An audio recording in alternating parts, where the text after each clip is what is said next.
being recalled, and the reason why it was being recalled because it had to do with the amount of restitution, correct?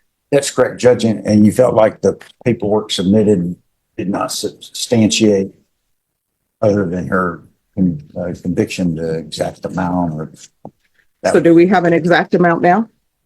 Well, no, Judge, we've got no more discovery. I thought maybe they would come forward with some itemizations.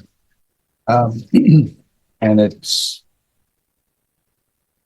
All right. So part of y'all plea bargain agreement was the agreement of restitution of $14,000. So that's not a part of the plea bargain agreement? It is, Judge. A part of the plea bargaining agreement, Your Honor.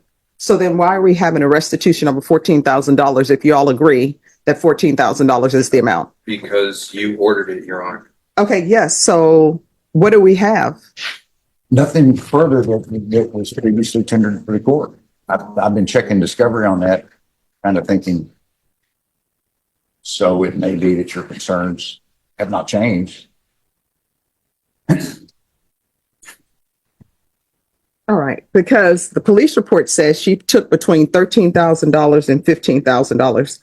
So are you going to agree that you owe $14,000? I don't know how much it was. No. My question is, are you going to agree that you owe $14,000? Agree. All right, we're going to go on the record. Court is calling 2023 CR 2580 State versus Desiree Nicole Seriana. Serene, how do you pronounce it? Seriana. Could I have parties announced for the record for the state? Andrew Harris Edelman. Defense? Tom Beck for defendants. And are you Desiree Seriana? Yes, ma'am. All right, so we're back here for restitution because according to the police report, it says that they think she took somewhere between $13,000 and $15,000. So are you in agreement that it was $14,000 defense? Well, she signed the plea bargain agreement. All right, can you raise your right hand for me? Do you solemnly swear and affirm the testimony you give will be the truth and nothing but the truth, so help you God? Yeah. All right, you can lower your hand, state your name for the record. Desiree Seriana. All right, according to the plea bargain agreement, you agree that you took $14,000 from the complainants, is that correct? Yes, ma'am. Okay. All right, so in the police report, this is Walmart, and Walmart says that the defendant admitted to taking somewhere between $13,000 and $15,000 of not placing money in the recycler. So how are you planning on paying this back? Where do you work? In Amazon. All right, are you making enough money to pay back $14,000? Yes, ma'am. The payment. 1% of that, please. I'm sorry, what? In payments. I can do payments. All right. So here's the thing. You were working at Walmart, and according to the police report, you took $14,000 because you needed for bills and housing and insurance. How's that any different working at Amazon? Is Amazon paying you more? Right now I'm getting paid $19.30. Or sorry, what? Right now they're paying me $19.30, and I'm living with my partner, and my partner is the one that's paying the bills. And so So I can pay the money back for. all right, so if your partner leaves you, will you be able to pay this $14,000? Yes, ma'am. All right, people say that because they want probation, and then we end up right back here. I'm not going to do what other judges would do. What other judges would do would say they're not accepting this agreement till you pay the $14,000, and they usually would give you a month to come in with $14,000. So do you have a specific amount, sort of as a down payment towards paying off the $14,000 that you can pay? No, ma'am. What do you mean, like a down payment? Something to start it off? Yes, like $2,000. Do you have $2,000? No. How much money do you have to pay towards this $14,000 restitution today? Right now, nothing. Why do you have nothing to pay if your partner is paying all the bills? What are you doing with your money? She's the one that told me that she would pay the bills while I do the monthly payments. The money that I have saved, I've been using to come over here because I live in Amarillo now, so I'm having to drive over here for court. All right, no gum chewing. So All right, so how much does it cost to drive to court from Amarillo? like $100. All right, so you've been here to court 2 times. This is your 3rd time. $100 to come and then $100 to go back. All right. So that's $600. So what do you have to pay towards this $14,000? Right now, nothing. I can see what I can come up, like ask family members to help me out for a down payment. Ms. Abrams, will y'all be able to put her on a schedule where she can pay off $14,000?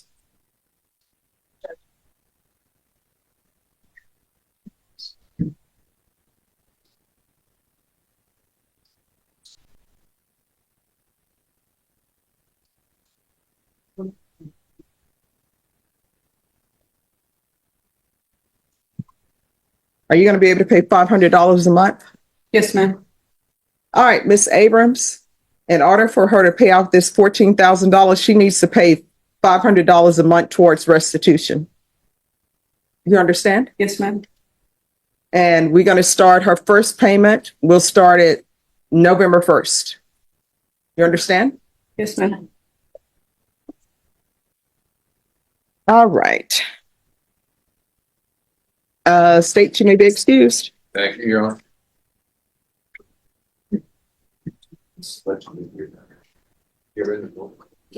Court is going to sentence you to 4 years deferred adjudication. There's to be no contact with Walmart. There's to be $500 per month for restitution. There's a $500 fine that will be probated. Proof of employment within 30 days. There's to be no employment as a home health care provider or with minors. There's to be regular reporting by Zoom or in person, regular random UAs. Do a transfer to Amarillo. What county is that? I believe it's Potter. All right. It'll be transferred to Amarillo. And if they're able to do field visits in Amarillo, it's field visits 1 time per month for 3 months. There's to be 200 hours of community service restitution. She's going to do a theft course. Once you complete the theft course, 100 hours will be deducted. Do you have any children? No, ma'am. All right. And then she'll have to complete the remaining 100 hours of community service restitution. Probation, is there anything else she needs? Is there anything else you need from the court to be successful? No.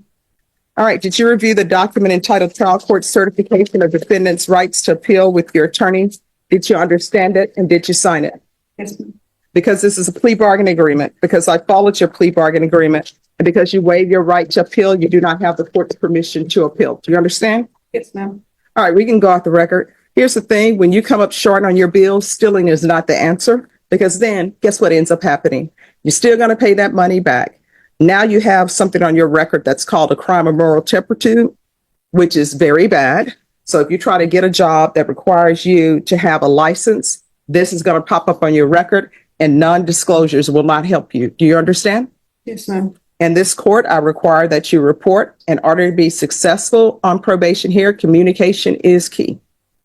So if there's an issue, let your probation officer know. If you feel as though they're not addressing it, you can always come back to the court. Do you understand? Yes, ma'am. And you need to handle your bills and know that you need to pay $500 a month towards restitution. Do you understand? Yes, ma'am. All right, good luck to you. Thank you. You're welcome. The judge sentenced Desiree Seriana to 4 years of deferred adjudication and ordered her to repay the full $14,000 at $500 per month. She must maintain employment, report regularly, complete a theft course in community service, submit to testing, and avoid contact with Walmart. The court's lesson was direct. Stealing to solve financial problems does not erase the bills. It adds restitution, probation, and a criminal record that can follow you into future employment. If this courtroom moment shocked you, hit like, share your opinion in the comments, and subscribe for more real courtroom breakdowns.